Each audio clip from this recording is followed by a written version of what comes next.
ndị be anyị na-eme aga unu dị chọọ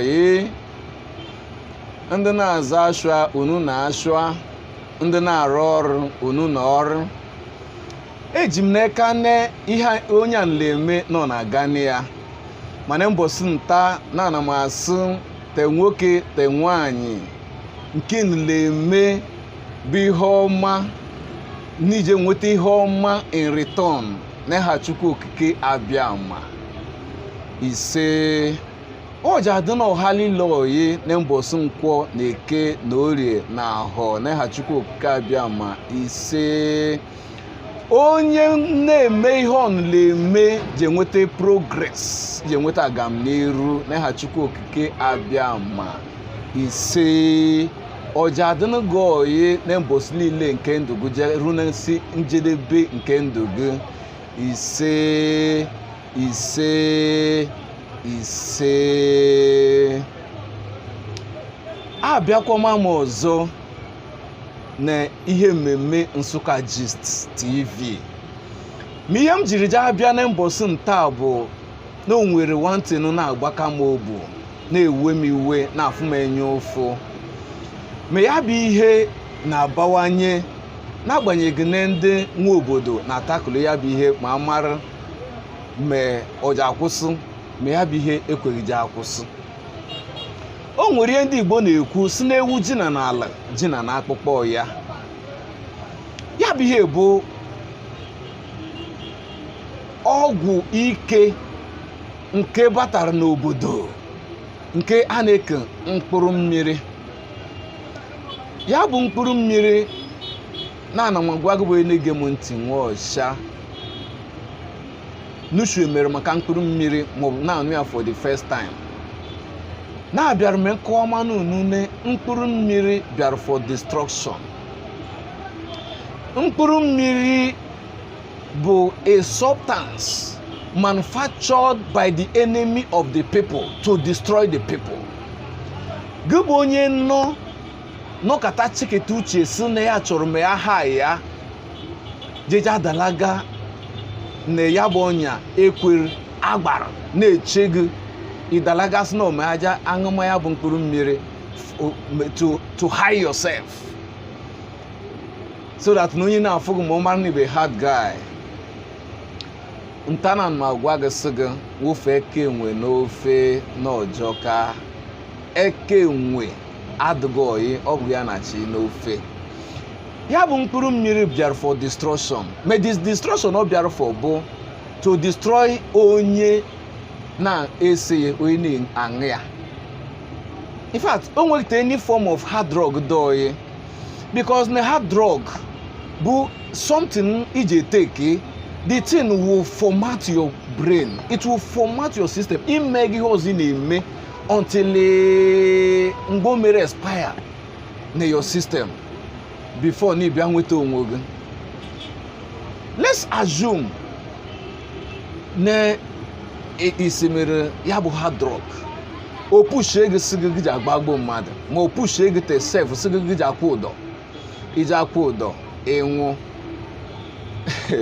Onye bi onye megidere yourself.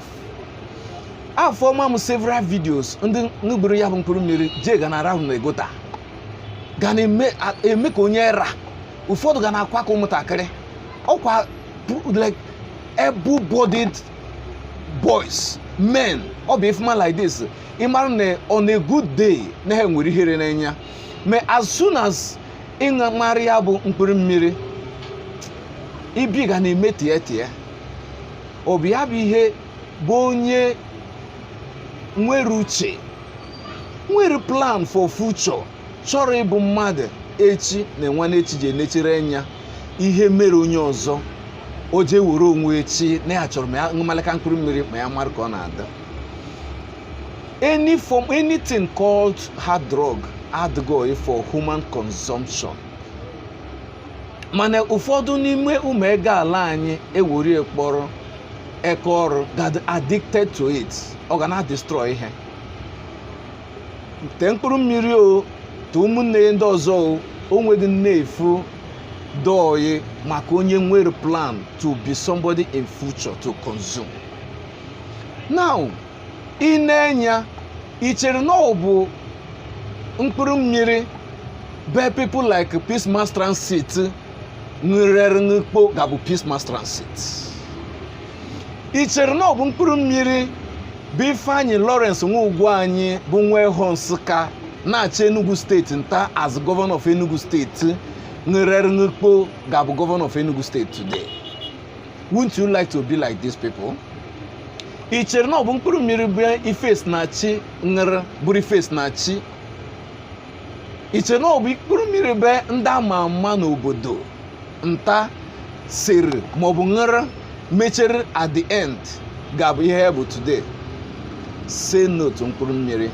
Say no to any form of hard drug maka na ọ bịara for destruction. Ọ bụrụ na ị nwere plan to be somebody, a successful person in future, say no to any form of hard drug because it will cut your dream short. Mgbe rufi na-eche na ị chọrọ iru, ọ ga-abụ sọsọ na nrobi na afia o. Your dream will never come to reality. Ọ bụrụ ihe ijire ka gị ya kpata n'onwe gị. Biko, anyị chọrọ ọganiru ọha niile. Anyị chọrọ to onye ukwu, to onye nta, ma ọha niile bụrụ mmadụ in future. That is the reason why we are doing what we are doing. Ọ bụrụ na ị chọrọ ịbụ mmadụ, enyelete onye nọgụ nsue advice to engage in such life because ọkwa omeri imi na-enye akware. Nwanne gị sigide, it will definitely affect you. Maọgụ na ọ bụ nwanne onye na-agba eje egwu eje ọkọ ga na-akọ nwanne ihere, ọ bụ nwanne onye rabi ihere na-eme. Ọ bụrụ ta n'ịchọ gị nwanne gị baa n'uru, na nwanne gị ga-aba gị n'uru, it will affect you. Nwanne gị baa n'uru, you will benefit. And enyelete your enemy advice to engage in any form of hard drug. At the end, say no to hard drug. Mihe dana te gete onye ukwu to onye nta. Ohalile oye, mohalidre. Oh, your health is your wealth.